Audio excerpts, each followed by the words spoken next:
Welcome to the Legacy Leaders Podcast. Are you doing the best for your client to help them create their legacy?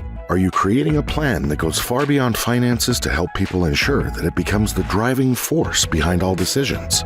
On this podcast, hosts Katie Beth Hand and Stan Miller will help you with growing your practice and your clients' peace of mind. Together, they bring the best and brightest minds to share with you how to help your clients develop their best legacy. And now, here are your hosts, Katie Beth and Stan. Welcome back to the Legacy Leaders Podcast with your hosts, Stan Miller and Katie Beth Hand. Our guest today is sales and marketing guru, Kitty Hart, and Kitty's goal is to share the power of physical experiences in transforming people and businesses and to provide inspiration and insights to her audience. Kitty, thank you so much for joining us today. We cannot wait to dive in. You are very welcome. Thank you for having me. Absolutely. So just to kind of jump right off, tell our listeners a little bit about your background and how you got started in this industry. Sure. Thank you. I'm in Minneapolis, and yet I am a South Dakota girl. I grew up in Sioux Falls, South Dakota, and have been, though, in Minneapolis for 30 years, and have pretty much always been on this marketing path. My career has typically been in a business development role, so everything that I know today about marketing, branding, design, experiential, I tie it all back to being in sales roles and working with the clients that I am selling to and working with. So I love what I do. What I do today is big corporate event production, but it was definitely a journey to get here. And each experience just kind of added to the last and has brought me here today. So happy to have a conversation with you about this very intriguing and thriving area of marketing. Absolutely. So, Kitty, you are the VP of the Client Brand Experience with Heroic Productions. Mm-hmm. Talk to us and tell our listeners a little bit about the hero is you. What does that mean and what does that look like? Yeah, the hero is our client. And this was a really, really important piece of our branding work. So we just rebranded 2 years ago. And we've always been Heroic Productions, but we went through a visual rebrand. As we came out of the pandemic, we were a different company, much like all companies out there. And so as we went through that branding work and we had conversations about that word hero, we always want our clients to know that they are the hero, that when they engage with us, our job is to make sure that at the end of their event, they can say, this event that we just produced was a success, and they are the hero in their own story. It's not us. We don't come in and say, we're going to be your heroic production partner. It's not that. Our job is to make sure that they look good to their executives, to their company base, whoever that might be. That's what we do day in and day out. That's fantastic. So talk to us. Obviously, you're very focused on experiences, including the value of experiential marketing and building your brand through experiences. What does that process look like?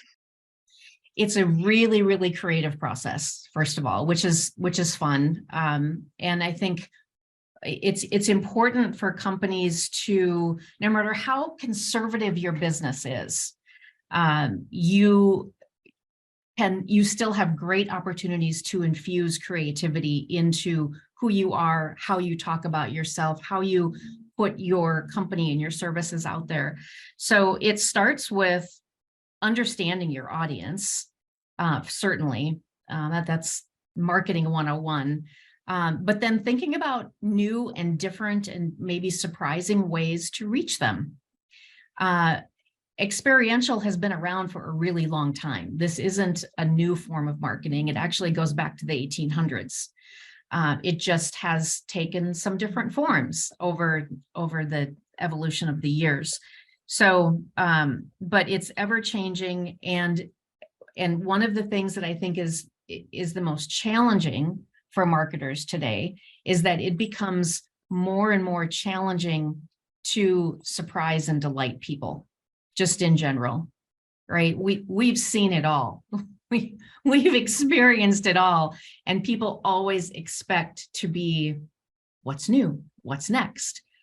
So that's where the creativity comes into play. We always have to be thinking about, okay, how can we do this differently next time, each time? I love that. Stan, I know you have tons of questions for Kitty. I will be quiet and give you a moment to jump in. I do have tons of questions. I just want to say it's really, really evident to me that you love doing this. And I think it must be great to be able to get up in the morning and do really cool stuff like this and get paid for it. Yeah, it is. It's kind of a dream. So, we're talking about this conceptually. It'd be kind of helpful to me if you could just put, fill in some gaps for me. Do you have could you share a couple examples without revealing any client confidences, but just examples of experiential marketing that you guys produced that worked and the clients were happy with? Sure. Yes. I'll talk about two examples that are very, very different from each other. So one, our client is a big financial services company. So we would probably put them, if we're looking at a spectrum from conservative to not conservative, they're going to be on that conservative side of things. And so we produce events for them on a yearly basis.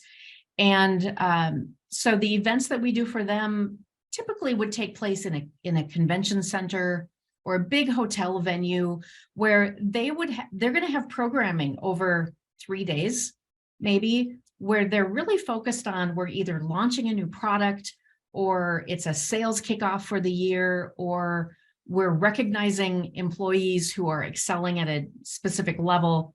And so those 3 days are choreographed. And, the clients that we work with they're big corporate clients. So they've got event meetings and events teams. And so a lot of this starts with them, and they think about, okay, this is the agenda for these 3 days. Where we come in is then helping them basically create this production. What is our stage going to look like? When those speakers are on stage, where will they be? How will they be seen and heard? I always, when people ask me what I do, I drill it down to, our job is to make sure that our clients' messages are seen, heard, and felt. There's impact behind this. There's nothing worse than going to an event, you're sitting there and you can't hear, or you're so far away and there are no big screens that you can't see well enough. So that's our job, to make sure that every speaker is seen and heard, and every transition is beautifully spaced. So there might be music in between speakers coming and going from the stages. There might be entertainment, and this is something that a lot of corporate clients will infuse into their experience. Bring in an amazing entertainer.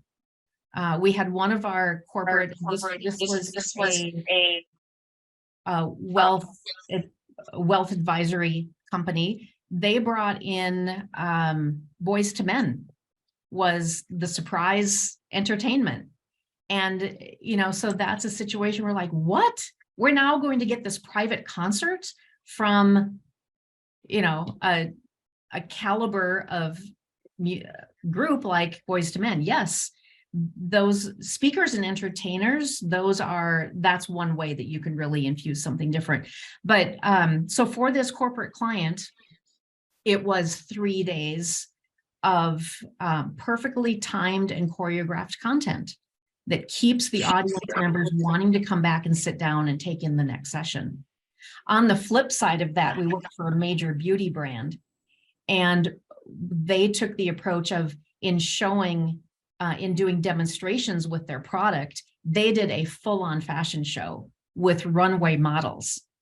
So again, thinking about the audience in the room, what will they engage with? What will make them light up? And what will bring energy into the room? Fashion show with models, that's the way to go. We want to think about really designing an experience that when people walk away, they're like, I can't wait to do that again next year. And I got to put this out on my social media. And who can I tell about this experience that I just had? I could talk all day on this, on these. I could listen all day. I could listen to you talk about it. It's great. It is great. So a lot of our listeners are financial advisors, financial advisory firms, estate planners, estate planning firms, some real estate firms. What's your, what is, are there things that you can do that that would be things our audience might be interested in having you do? Mm-hmm. Yeah. And we might have touched on this a little bit as we were just getting started, but there's room for event marketing in all industries, all sizes of companies. Budgets are different, certainly, but you can look at the big events that are out there. You can look at things as big as South by Southwest and Coachella and take inspiration from those and then say, okay, how could we infuse little components of that into our experience? And so, picking your venue is really important. I always suggest that if you're going to pull your team together for creative thinking, strategy sessions, a kickoff, get people out of your normal environment. Move them into an environment that, even if it's way outside your comfort zone, there are some, I'm going to draw a blank now on the name here in town, something Wonderland. And it's a super creative space where you can bring corporate teams in, and they've got mini golf and they've got interactive stations. And it's a space that just exudes energy. And so when you bring people into an environment like that, there's probably some brain science behind this. I don't know enough about that to be able to speak in facts about it, but there's got to be something that happens to your brain that just breaks down some barriers so that you can now think outside of the normal box that they might sit in. So that's my first recommendation: get out into a creative environment, and then think about how you break up the day or how you break up the overall time. There has to be an exchange of information. Of course, you're going to have certain people speak, certain education, but what else happens? People get fatigued during sessions like this. Bring in a yoga instructor. Make sure there's always music in the room. You think about it as an immersive situation and don't leave things undesigned. So that leads me to the next question, which is just thinking back over experiences that you've had or experiences that you observed in others. What are some of the mistakes that you see are commonly made? Mm-hmm. Super long lines for things. You've situations where the organizers have grossly underestimated how long it's going to take for people to maybe get a beverage or get through the lunch line. Or there aren't enough restrooms. There aren't, I was going to say there aren't enough power plug-in. We see this at trade shows. You're constantly seeing people who they're taking in the event, they're taking in, so we'll say a trade show, but they also have to get a little bit of work done as well. And so you see people sitting on the floor out in common areas trying to find a plug-in to charge their device. Things like that can easily be forgotten. And then I guess with regard to, staging and sound and lighting, because that's really the core of what we do here at Heroic. It's that staging and AV. It should be table stakes to make sure that people can see and hear. If you are within an experience and you're having a hard time seeing and hearing, your AV team isn't at the caliber that you need them to be at. That should be a standard expectation. It's just like walking into my office in the morning and flipping on the light. I know it's going to turn on. It's one of those things that you as a corporate marketer, as an event professional, you should not have to worry about that. Again, that's that hero. Mm-hmm. Yeah. Yep. So you've been, very interesting. Some great nuggets of wisdom in there. You've been doing this for, I think your bio said, about 28 years. So you've seen things go well. You've seen things that have gone very badly that you now work to make sure doesn't happen to your clients. If you could give our listeners one piece of advice, just one piece of advice on how to plan an engaging and impactful event, what would that advice be? Start as early as possible. Mm. No question. So there's an interesting trend that has happened over many years. And that is that planning window has continued to shrink.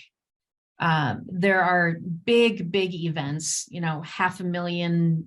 $500,000 to $1 million events that we work on that used to start planning well over a year in advance. And that window is shrinking. Sometimes it can't be helped, but oftentimes I think, I really think that we can be more proactive next year and make sure that this gets going. It's just, it will always produce a better end product the more time we have. And we can probably apply that thinking to pretty much anything in life. How did COVID impact your business? It almost annihilated our business. Yeah. And we're not afraid to say that. And I would guess that any and all of our competitors would say the same thing. Overnight, our business went away. So at the time when COVID happened, I was with another company. I was actually with a company that specialized in trade show. And that same thing, overnight, our, I don't know, $25 million, $30 million business came to a grinding halt. And yet we sit here today, and I think most companies in our industry are able to say the same thing. We sit here today, a very strong industry, because as soon as and it was probably a good 2 years, as soon as in-person events were back, they were back in a big way.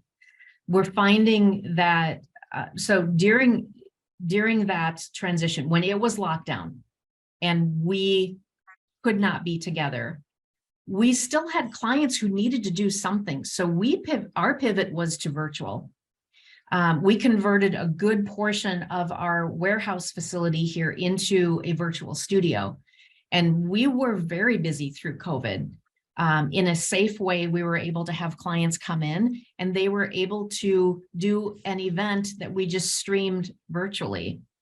So that's interesting to me because so I'm wondering now that people became accustomed during COVID to doing these virtual events, do you see that segment of your business continuing even after COVID? Just a little bit. And we kind of wondered what would happen, but honestly, as soon as those restrictions were lifted, everybody was so happy to be back together. So like right now, it's I closed my door, but it's really quiet here because our crews are out working. We've got a huge crew in Boston right now. And we are pretty well booked for, through fall and into first quarter next year. They're in person. What has stuck though, is that many of these clients will still want to have some component of virtual. So we went all in virtual because we had to. Right. Now that in person is back, we're looking at that and saying, well, why don't we still have a virtual component for people who can't be with us in person? Because there may still be people who don't want to travel. Right. And also, if we look at overall budgets, maybe we don't have the budget anymore to fly everybody from our European markets into the event. Great. Then we create a virtual experience for them and we can still include everybody. So it's kind of the best of both worlds. Yeah, it does. And so you're still doing some virtual things then. Yes. Interesting. Yeah. That's really a completely different segment of marketing and creating an experience, doing the live event, which obviously is your area of expertise, versus doing a virtual event. That's a completely different world. Do you do both of those? Do you have a team who specializes in the virtual aspect of it? How does that work? Our team is well versed in both sides of it. Great. Yes, but you're right. You have to look at them as two completely different experiences. And the best analogy that I can use here is that, so let's say I use Starbucks as an example because everybody knows Starbucks, right? So Starbucks has at least three types of customers. They've got the customer who is going to drive to Starbucks, park their car, come in, order coffee, and sit down. And they're going to sit there and work, or they're going to have a meeting or read a book. You've got the Starbucks customer that's going to drive to Starbucks, they're going to park, they're going to come in, they're going to order their order, and they're going to walk out. And then you've got the person who's going to come through the drive-through.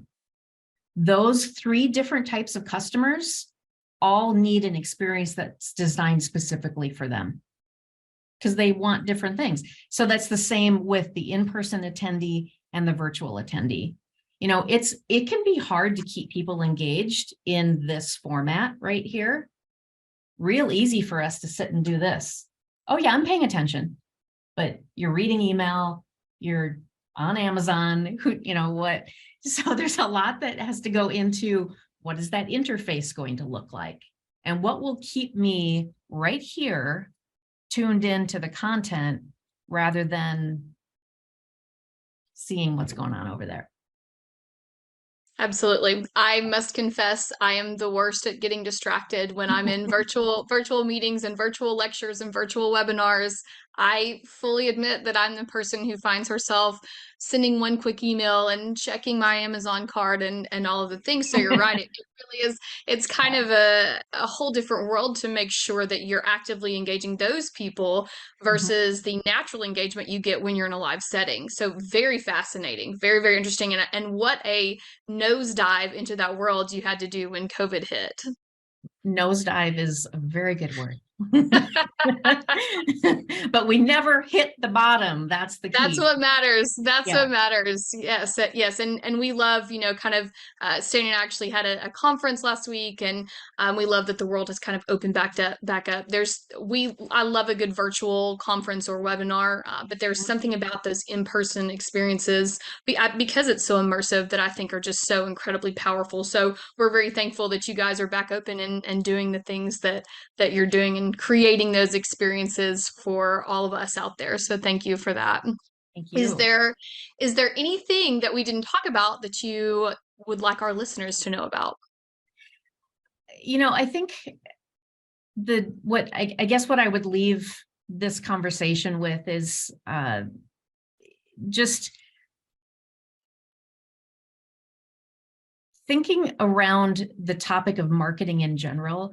And one of the things that we tend to see as we go through recessions, oftentimes we will see marketing be the first thing that gets cut. And in my career now, I've gone through a couple recessions and have being in marketing and being in sales. I know how I always feel seeing these recessions come and thinking, well, here we go again. Marketing's going to be the first to go. I always want to stress that, in fact, those time periods, recessions, COVID, that's when you need marketing the most. And that's really where you need to, as much as I really don't like the term lean in, but that is where you really need to focus your efforts and your budget is on marketing. You pull that away, and then it's almost like, well, where'd they go? Where'd that company go? As companies started to kind of pull out of trade show marketing, it's like, really? Are you going to be a major brand and you're just not going to show up at this really important conference or trade show where you've always had a presence? So I think just a final thought on this is just really thinking about the place that marketing holds, the position that marketing holds today. There's a reason why there is a CMO. There's a reason why we've seen the rise of a new title that's Chief Design Officer. These things are incredibly important in business. And I think that we're seeing a rise in respect for marketing, but we've got a little ways to go. Absolutely. Great words of wisdom. Well, thank you for all of our listeners for joining us today. This has been the Legacy Leader Podcast with your hosts, Stan Miller and Katie Beth Hand. Our guest today is the VP of Client Brand Experience at Heroic Productions, Kitty Hart. For more information about Kitty and the work that she does, visit heroicproductions.com. That's heroic-productions.com, and we'll also link that in the show notes for you. Kitty, thank you again so much for joining us. This was wonderful. Thank you both. You've been listening to the Legacy Leaders Podcast with Katie Beth Hand and Stan Miller. For more information on them and the show, please visit pinnaclelegacylaw.com. If you like what you've learned today, do share the program with your friends and subscribe wherever podcasts are found.